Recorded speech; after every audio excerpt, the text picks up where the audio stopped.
got some kind of disguise lined up, right? Yep, all set. Hope so. You'd be a little conspicuous just walking the streets. Relax, Kev. I'll blend right in. Yeah. Well, just get into the sewer system ASAP. Hopefully anyone who notices you will just mind their own business. You sure you want the K9000 there along for this one? I had the good doctor make some adjustments along with the repairs. Remote piloting and AI wiping have been disabled. So yeah, I say let's throw him a bone. Wordplay. My exoskeleton resembles a canine. Canines enjoy bones. Amusing on 2 levels. Let's go.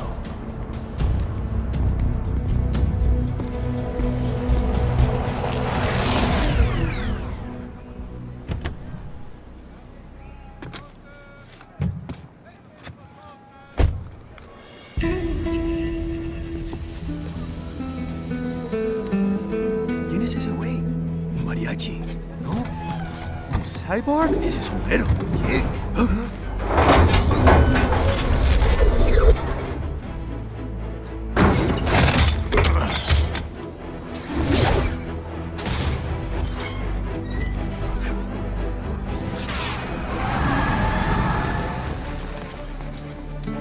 Adios, amigos.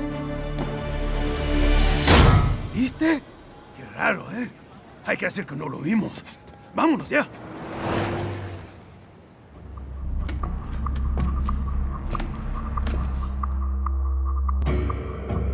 It's right. I'm in the sewer system. All right, let's get started. Your mission's to investigate the Desperado-affiliated research center somewhere in that area. According to the intel from our client, the lab's been dumping illegal waste into those sewers. FYI, they're also involved with the cartels in human trafficking. Allegedly, anyway. This just gets better and better. Tell me about it. We need you to infiltrate the lab and find out everything you can. Of course, you'll have to find it first. We still don't know the exact location. So I'm looking for anywhere the lab might hook up with the sewers? Yep.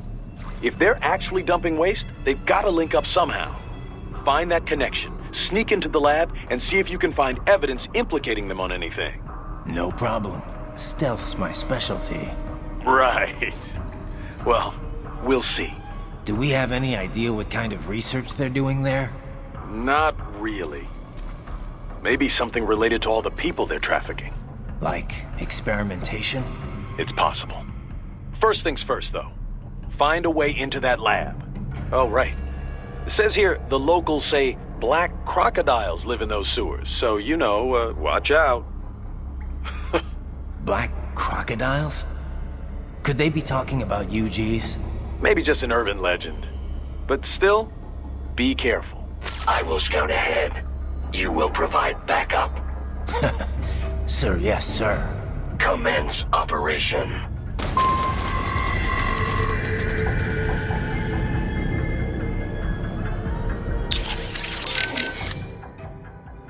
How are things back in Abkhazia?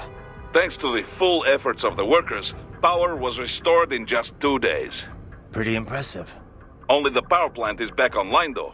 Refinery itself will likely be out of service for months. Fuel sent from Supsa is being used to power the plant for now. Just wish I could have stopped him.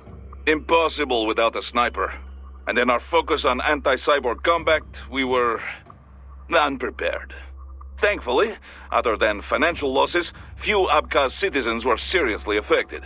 The plant workers had already been evacuated, and most were hired back on to rebuild the refinery. We received payment and are not being blamed for the suicide blast. Good to hear. It should go a long way to help fix our reputation. Duh. And even more good news. Desperado is down one of its top captains. Let's hope they learned a lesson. We can hope, but it is doubtful. We still do not know who is supporting them. Even if we shut Desperado down entirely, their backers could simply hire some other PMC. Whoever it is, you really think they're interested in the pipeline? Who'd benefit besides the Georgians? Hard to say. Whatever the plan was, it went up in flames with Dulceyev's suicide. The problem is that there are countless companies and governments profiting off the BTC pipeline. Whoever is behind it, they may be too big for a simple security firm like us to do anything. Yeah, one thing we do know, though, is that Sundowner's more than just a pawn in all of this. We need to watch him. Trafficking or not, we need to stop their operation here. Find the evidence, and perhaps we can do that. And Tovarich, be careful. Have you ever worked with this client of ours before? Da. Several active human rights groups engage in non-violent interventions like this one. Typically, they hire firms like ours to provide security and backup. Most serious human rights abuses take place in unstable regions, after all. Legitimate human rights groups, not fakes set up by oil firm or such things, they cannot handle it. Yeah. It's different for private groups working in hostile regions, especially when some of that hostility comes from the local authorities. Indeed. NGOs and security firms play a greater role in peacekeeping, too. You know, DDR business. Disarmament, demobilization, reintegration. Like the UN runs it. Usually, carrying weapons is not permitted for the group involved, for obvious reasons. So outfits like ours run guard duty. If the locals don't like armed peacekeepers, then they pretend to be unarmed observers instead. Da. It's beneficial for the client if the locals are aware of the firepower backing them, though. I've drank tea with the sort of people my company would normally be pushing back with the butts of our rifles. It's very different from usual. More direct sort of security work, especially at beginning. But I got used to it. Less danger of unexpected conflict, and the pay is pretty good. We've built a good reputation for this kind of work. This is why NGO hired us for this job. How are things backing up? Thanks to Pretty only the fuel input, and then our tank, the plant we're Good day. we can, even if we shut Desperado down entirely, they're back. Whoever. Whoever. Yeah, we need. Fine. And to Miss Trawl mentioned someone from her past. Any idea who that could have been? None. I checked her file again, couldn't find a thing. Definitely not Dolzaev. Probably not Sundowner either. No. The way she put it, it didn't sound like anyone I've encountered so far. Maybe someone involved in backing Desperado. If so, sounds like they're providing more than just financing. Maybe they share the same philosophy. That'd be bad. People willing to die for their leaders aren't so easy to predict. Yeah, but other than the wins, Desperado's cyborgs are all just hired contractors. They're probably emotion suppressed with nanos or drugs or whatever, but that's about it. You're probably right.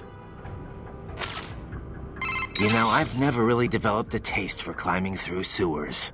And Guadalajaras aren't exactly wowing me either. This place isn't gonna go up in flames, right? I think I saw something about that in the briefing. You're talking about 1992? What a mess. Over 200 people killed. That was almost a half-century ago, though. You smell anything off? Before the explosions, residents complained they smelled gas from the sewers. I'm in a sewer, Kev. You think I've got my smell receptors on? Local air analysis doesn't show anything potentially poisonous or explosive, though. Well, you ought to be fine then. Besides, little gas explosion's probably not gonna kill someone like you. Well, that's very encouraging.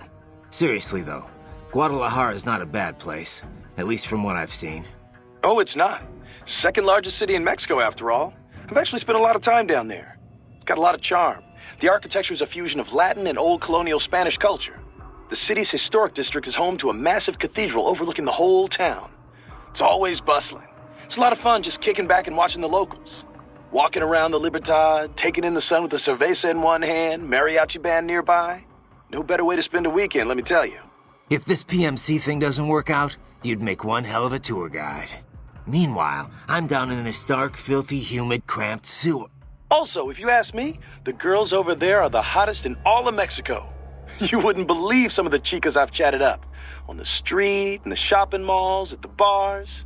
Sounds like better company than a robo-wolf and a bunch of plague-ridden mice. Well, hang in there. I'll buy you a shot of tequila after we wrap this up. The city of Tequila's not far, actually. That's where it originated. I'll take you up on that. Now let's get this over with. Hey, Kev, let me ask you something. What's up? We've been over pretty much all the... No. Those girls in Guadalajara, you never told me what happened. Jeez, man, we're in the middle of a mission here. So they used you for free drinks and then took off, I take it, huh? Well, they weren't really my type. I'm more of an intellectual, you know? I don't go for just any random girl at a bar. Looks are one thing, but I need someone I can talk to. Someone fun but clever with a good sense of humor. Yeah, that's what I thought. Look, Kev, you're in your 30s now. It's time to stop holding out for Lil Miss Perfect. You just need to find someone nice. You know, settle down, start a family. Okay, Mom. Okay. Laugh all you want, Kev, but having kids will change your life. I can't see him all the time with work and all. But whenever I'm back home, he's always so excited to see me. When I see that, I feel like, you know, I want to do whatever I can to keep him happy. Sure, I hear you. But look, man, I was just having some fun in Mexico. Wasn't seriously searching for a wife or anything. I know, but separate from that, I just think you've gotten too damn picky. I can understand trying to find the ideal woman when you're young, but you know what? It's those little imperfections, those idiosyncrasies that keep things interesting in the long run. You come to appreciate that kind of stuff in a lifetime relationship. Idiosyncrasies, huh? Like if she snores or she talks loud during movies? Well, not if she talks during movies. A man's gotta have some standards. Sounds like Imani was a pretty great leader. Such a goddamn waste. I've run cover for a lot of VIPs. But men like him are a rare breed. He had all these conflicting factors to deal with. Old tribal tensions, business interests, the military. But Imani got them all working together in a stable government, and all without firing a shot. The savior of a nation. No wonder they called him that. He had a gift, for sure. But he also put in the hard work. He was big on equality and justice in every aspect of government. He fought for it day in, day out. Imani single-handedly energized his people. He's a big part of why the country recovered so quickly. True. It was more than new buildings and jobs. The people had hope again. If only we had someone like him back in Liberia. Things would have been different, that's for sure. And it was my job to protect him. Raiden, come on. Imani wouldn't want me to go after Desperado. Not out of revenge, anyway. But he would want them stopped. And that's exactly what I'm going to do. Raiden, that saying you like about your sword being a tool of justice? Yeah, it's why I fight. Sometimes taking a life saves others. A life, or 2, or 3, or 40 in your case, but I know what you mean. Besides, it's not like those cyborgs you're fighting have been brain-jacked. Wouldn't be much point in sending jacked cyborgs. True. Having someone pilot a body remotely only really makes financial sense for espionage missions. And you might as well use UGs if you're gonna let an AI control your soldiers. So yeah, they're probably using emotional restraints, but those cyborgs are fighting of their own free will. Starting to see where I'm coming from? I get it, it's just... you didn't used to seem so comfortable with the idea. What about what Sam said? About your ideals holding you back? Ah, bullshit. He's good, but now I know how he moves, how he thinks, and I've got my new body. My philosophy says when and why to fight, not how. It won't keep me from beating Sam. And next time we meet, I will beat him. I'll kill him, and I'll do it to save others from suffering, with my ideals intact. All right, Raiden. Hey, Kev, that piece of shit who killed Imani, is he one of those almighty winds? Yeah. Goes by Sundowner. It's a folk name for this warm air current in Southern California. He's also, well, not the formal head of Desperado, but pretty much their de facto leader. Let's see... Born in Alabama, family was poor. Solid student, decent grades, but no money for college, so he joined the army. Says he fought in Panama in '89, then Iraq again, Afghanistan. In 2008, he drops out of the service and starts doing merc work for various PMCs. He was active all through the SOP years. Built up quite a reputation. Apparently, the Sundowner handle comes from all the blood he leaves behind. Looks like the sunset. Anyway, an IED put him out of action for a few years. But then, cyborg tech brought him out of retirement. The army investigated him for possible war crimes. A few times, looks like. Desecrating remains, torturing POWs, some wrongful deaths. No convictions, though. Pretty rosy past, huh? Not that I'm one to talk. Hey, come on, buddy. You know that's not fair. You were just a kid. You didn't know what you were doing. And it's not like they gave you a choice. Yeah. Thanks, Kev. Kev, you dig up anything more on Jetstream Sam? Yeah, actually a bit. Still a lot of missing pieces. I'll take what I can. Right. Full name Samuel Rodriguez. Born in Brazil, so I guess that'd be more like Samuel Rodriguez. He's actually not one of the Winds of Destruction. He's not even a Desperado employee. Yeah. Didn't seem like your typical PMC to me. His father ran a Brazilian Kenjutsu dojo. Genjutsu. That's a school of Japanese swordplay. Mm-hmm. A lot of Japanese immigrated to Brazil way back when. They brought martial arts with them. Those evolved and became their own offshoots. You've heard of Brazilian Jiu-Jitsu, right? It's their variation on Judo. Brazilian Kenjutsu's the same kind of thing. A different evolution of the old samurai sword skills. Bit of capoeira and some other stuff mixed in. Anyway, I did some digging. Apparently, the Rodriguez dojo was a big proponent of the Uridachi style. Uridachi. A.K.A.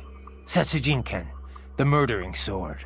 Basically the polar opposite of my sword of justice. Rodriguez Kenjutsu uses kicks, sword butts, even throws. Unpredictable and very deadly. Anyway, this is interesting. Sam's father was killed by one of his pupils. There were rumors one of the cartels was involved, but it's not clear how or why. And after that, Sam disappears for a while, then comes back, kills the guy who killed his dad, and leaves Brazil. He travels the world for a while, taking odd jobs, bodyguard, cleaner for the mob, etc., etc. Made a big name for himself in the criminal underworld, especially in Central and South America. One story has Sam taking out a mafia hit squad, 10 men, all with assault rifles, using only his sword. Not unheard of for a cyborg. This was back in the early 2000s. Come on. He did that without enhancements? And pre-SOP? That's the story anyway. And he's a cyborg now, so he could only be stronger. Not to freak you out or anything. I told you, Kev. I got a reading on his fighting style from last time, and my body's been upgraded. I'll be fine. Yeah, no. I know you will be. Hey, Kev. You have anything on that sword Sam was using? Didn't seem like your garden variety high-frequency blade. It's not. It's a samurai sword. The real deal. 16th century make, handed down in his family ever since. Sam had it recast as a high-frequency blade. Doesn't say by who. Is this something I need to worry about? Maybe. You know the basics of sword making, right? The harder the metal, the better it cuts, but also the more brittle it is. So a sword's gotta be sturdy, but also just pliable enough to absorb shock without breaking. Walking that line, striking that balance, that's what makes sword crafting an art. Japanese swords fuse different types of iron, each with different amounts of carbon. Different levels of flexibility, in other words, so the blade can be tough and razor sharp. And that gets multiplied when the sword gets the HF treatment? Yeah. Basically, the high-frequency upgrade sets the blade vibrating really, really fast, right? That vibration acts on the electron shells of atoms in the sword and the local electromagnetic field.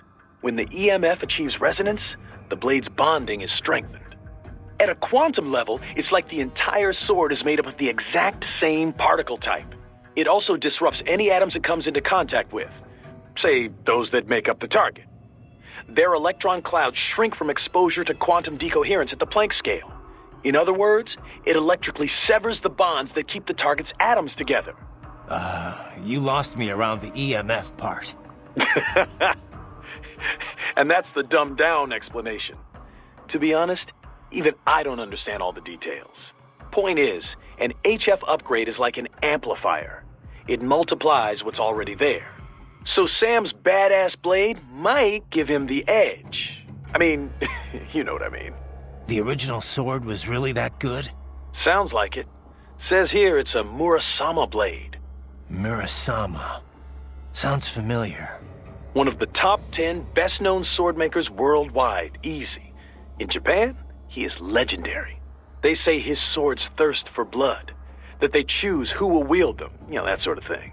Ooh, now I really am scared. I know, right?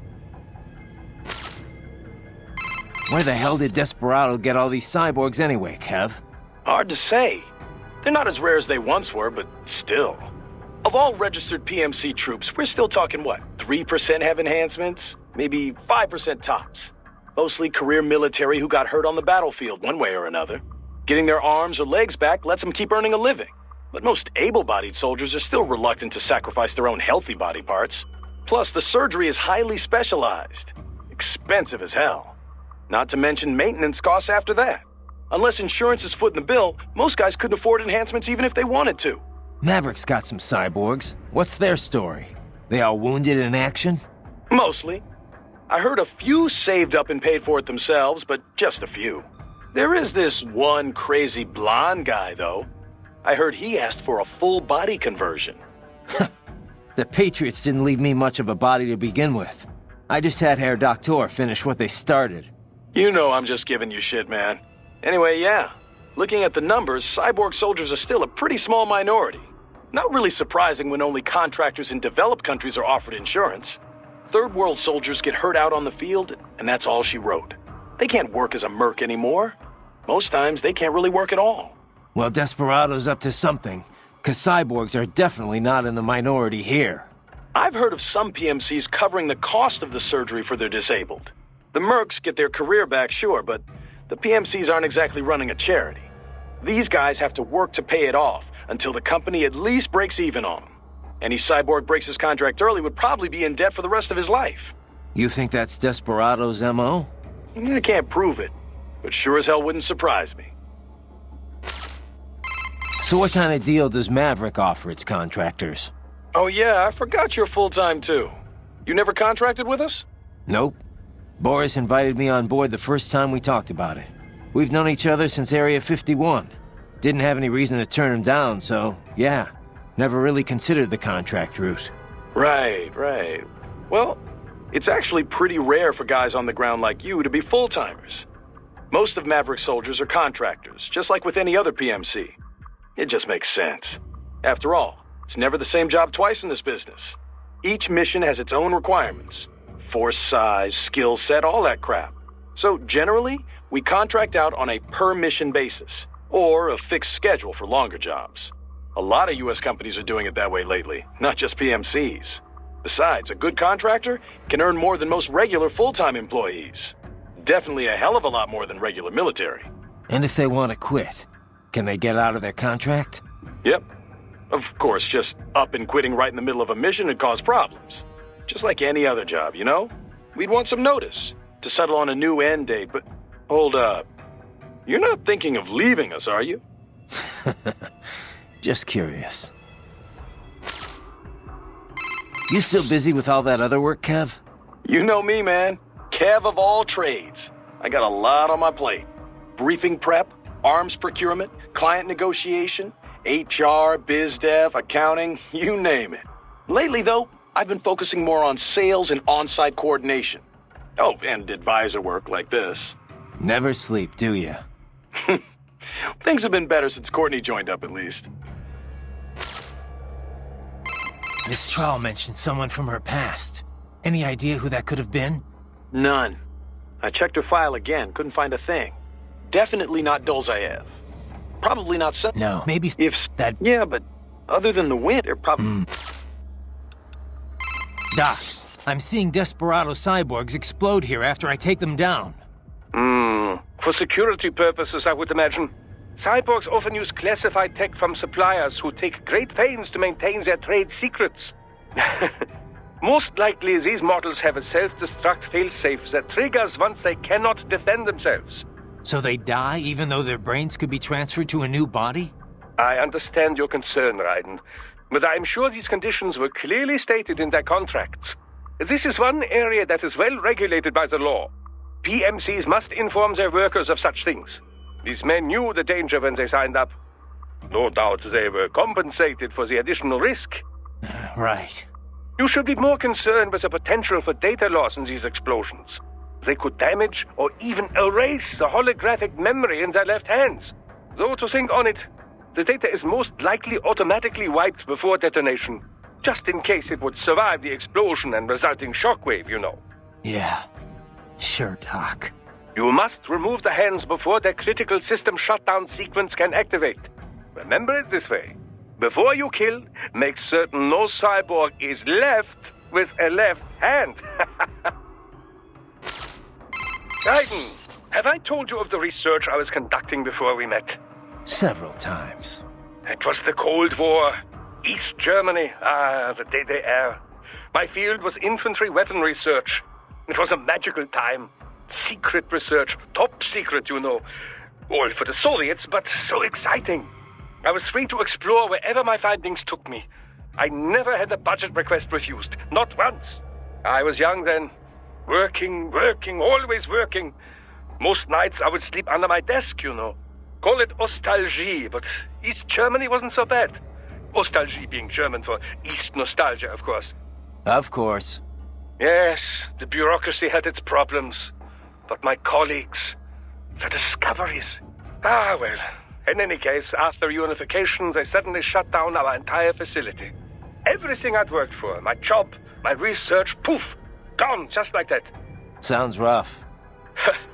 I've often said I would be a homeless vagrant if myoelectric prosthesis hadn't lent me a hand.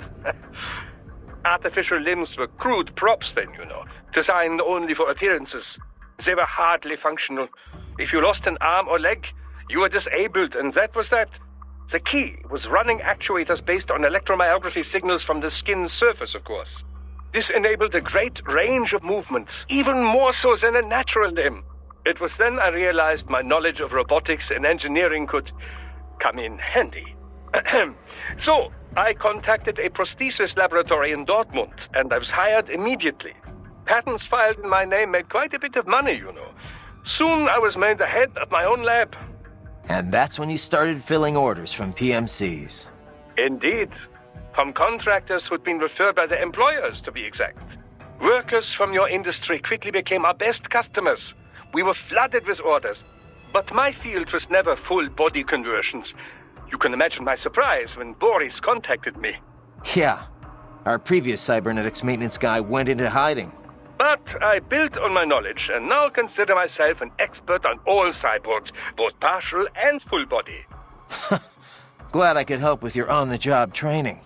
Seriously, though, we're lucky to have you on board. Yes, I should think we have both benefited from our arrangement. Which reminds me, do not forget our other arrangement. The cyborg's left hands, if you would. Got it. Raiden, are you fully versed in the features of your AR display? It can serve many functions, you know. Do I hear un lecture coming on? A lecture? No, of course not. I'm hardly an expert. Of course, I know the first practical application of the technology was for aircraft HUDs. Then head-mounted displays, HMDs. The data could be seen even as the viewer moved their head. As the technology improved, it was integrated into retinal imaging, contact lenses. Soon it became standard issue not just for pilots, but infantry soldiers as well. Of course, with cyborgs such as yourself, the data can be fed directly to the optic nerve. No lecture, huh? Anyway, there's more to my augmented reality than just upgraded HMD tech. Of course there is, Dummkopf. You did not let me finish. Oh, you weren't finished? AR is a much broader concept. It is more a design concept than a particular imaging methodology. It encompasses HUDs, HMDs, any and all manner of visual real-time data overlay. Though recently, some reserve the AR label for virtual objects the subject can both see and touch. For example, your codec menu and zoom slider. Such objects do not exist anywhere in the real world, not even as images. They are fed directly to your optic nerve, so only you can see them. Yet, when you interact with them, sensory feedback is delivered to the nerves in your fingers. It gives you the sense of touching a thing that does not exist. Beats lugging around a sat radio and giant scope, that's for sure. There is another school of thought on precisely what constitutes AR. Seriously, more of this? It defines AR as anything which obscures the boundary between reality and that experienced by the viewer. Well, how would that be different from VR? Well, for example, let's say that you and I are having a nice chat face to face. Suddenly, I disappear, poof, and in my place appears a ravishing, nubile young woman. Is the girl the projected image or the reality? Perhaps I was the AR. How would you know? The accent might be a clue. Ah, such things can be controlled with a simple hack of your auditory nerves. Well, that's comforting. So how is this different from VR again? Well, I suppose, strictly speaking, it is rather similar. Both are a method for completely fooling the senses, rather than simply augmenting them. Although, technically it would be MR, mixed reality, since there are some real elements involved. Yes, of course, that would be the distinction and the correct term. In any case, the advance of MR technology leads to many interesting philosophical questions. What happens when appearances cease to have meaning? It is no longer see it to believe it, after all. It could make for a great advance in cyborg acceptance, you know. They could project a perfectly normal human body to be seen by anyone who can perceive MR. I don't know. Sounds like it might cause more problems than it'd solve to me. Hey Doc, what can you tell me about the carbon nanotubes used in artificial muscles? I know they're the real key behind the proliferation of cyborgs, but... Well, a carbon nanotube, or CNT, is a sheet of carbon graphite formed like a tube. They range from 50 nanometers in diameter all the way down to under 1 nanometer. 1 nanometer, you recall, is 1/1,000,000th of a meter. Quite small. As you've likely seen, the carbon atoms that make up the sheet are organized in a 6-point ring shape. These hexagonal structures are connected to each other along their edges. Sort of like a soccer ball. Precisely. Such structures are known as Buckminster fullerene. CNTs were discovered by accident while scientists were researching other fullerenes. CNTs have assorted properties, each with the potential to drive vast leaps in industrial technology. Consider, for example, that the conducting properties and resistance to strong currents far outclass copper. They have great mechanical strength and can be shaped into incredibly thin form factors, all of which can directly contribute to improving integrated circuits. Furthermore, the atomic links in sp2 carbon are the strongest of all types of atoms. Its tensile strength is greater than even diamond. All that, and its weight is only half that of aluminum. It is also quite elastic, making it ideal for bomb-proofing vehicles, buildings, and other structures. Sounds like some kind of wonder material. There have been numerous plans drawn up for orbital elevators in the past. The problem being that no material was strong enough to make them practical. CNTs make such dreams one step closer to reality. You can change their structures by using the right power voltage, and they can withstand temperatures between -190 and +1500 degrees centigrade. They feature a large surface area and an empty space within the tube. This allows for such things as fuel and catalysts to be stored inside. It's that particular trait which has enabled the development of fuel cell-infused artificial muscles. Straight out of sci-fi, huh?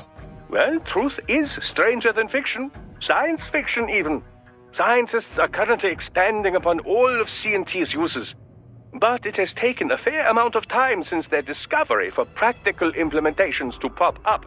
Historically, mass manufacture was deemed too difficult, the costs astronomical. Practical manufacturing methods were established in the early 2010s, but the Patriots hushed that up. Indeed. And now that it's out in the wild, we are finally well and truly in the carbon nanotube age. Remember now, Raiden, left hands. Recover as many as you can. I got it, Doc, I got it. I'll bring back all the flash memory you can handle. Holographic memory. It's very different from standard semiconductor memory, you know. Yeah. But it's still solid-state storage, right? Well, yes, but they are perhaps more different than they are similar. Holographic memory utilizes the same optical interference that holograms rely upon. Right. That images used to appear 3D. Traditional media reads and writes bits on a two-dimensional surface in linear fashion. Holographic memory, however, does this in 3 dimensions, using light at different angles. And that gives you... what? Speed. It can read over a gigabit of data in a second. And capacity. A 2-inch square cube of lithium niobate crystal can store 4 terabytes of data. It is also highly resilient against data loss caused by damage to any part of its media. This is because the bit information is not localized, but used as an optical diffractor across the medium. For battle data, there is no better type of storage. Beats having a hard drive clacking away inside your arm anyway. Indeed. Spinning media. Hard to imagine we ever put up with such nonsense. So, Doc, what kind of data can you extract from those left hands anyway? Oh, all manner of information. But the short list? Energy consumption, damage level, intracranial and blood pressure, blood sugar, other vitals, GPS history, speed and acceleration data, radio and optical readings, recorded computations from the internal expert battle support system. Doc. Time-stamped readings of distortion and acceleration gauges whenever the body was impacted. Stress is applied to the CNT muscle fibers in all 4 limbs, as well as any localized breakdowns. All right, Doc. Power consumption rates, remaining battery charge, type and amount of weaponry used, codec logs and wavelengths, voice transcripts, encryption methods. Okay, Doc, okay. Sorry I asked.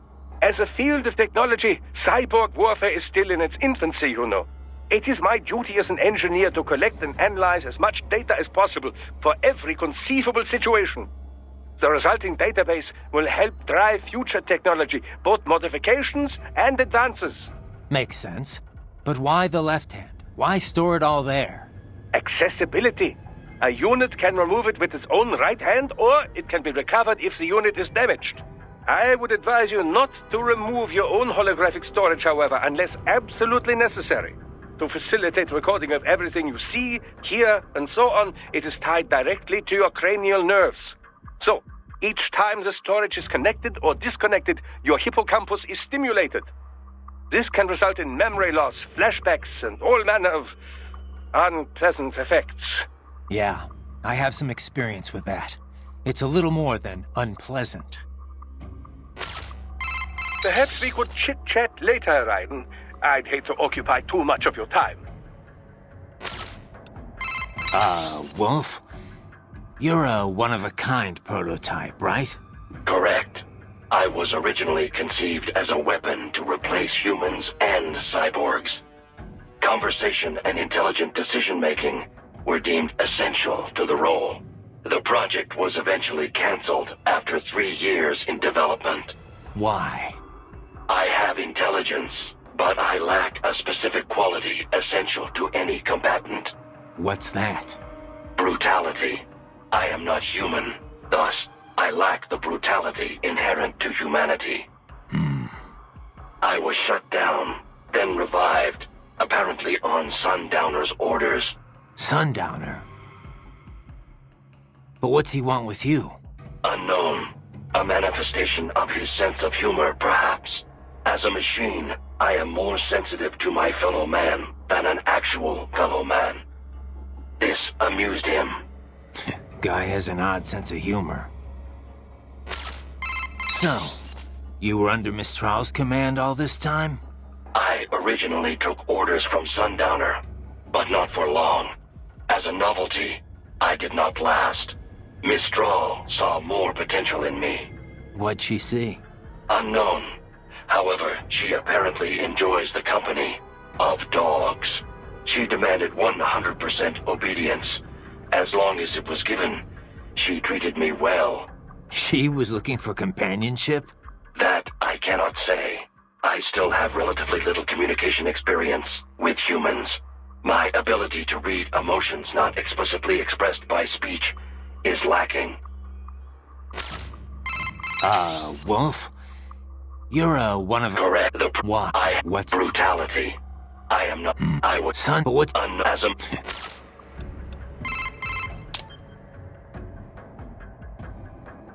Can't believe Dolzaev blew himself up. Pretty common terror tactic. You don't usually see the leaders doing it, though. It's one thing to get your flock pumped up on the glory of dying for the cause, but it's not often they actually go through with it themselves. You gotta have a public face, after all. The guy who gets to claim responsibility on the evening news. In a weird way, Dolzaev showed some serious dedication. Not that I'm about to praise him for it. Yeah, still a terrorist. A suicide bomber in the end. If that's what you want to call him. Still, he kind of failed at it. How so? Well, all that explosion did was put a dent in Abkhazia's budget. More Russia's, really. They're the ones rebuilding the refinery. The coup didn't work out. He couldn't overthrow the government. He was barely a blip on Russia's radar. So, you're saying the bombing didn't accomplish any of his goals? He did it just because he was cornered? Sounds more like just plain suicide. Yeah. Probably wanted to end things with his own hands. Like a samurai committing harakiri. Still not something to be commended for, though. Yeah. Lumping him in with true warriors like the samurai just gives them a bad name.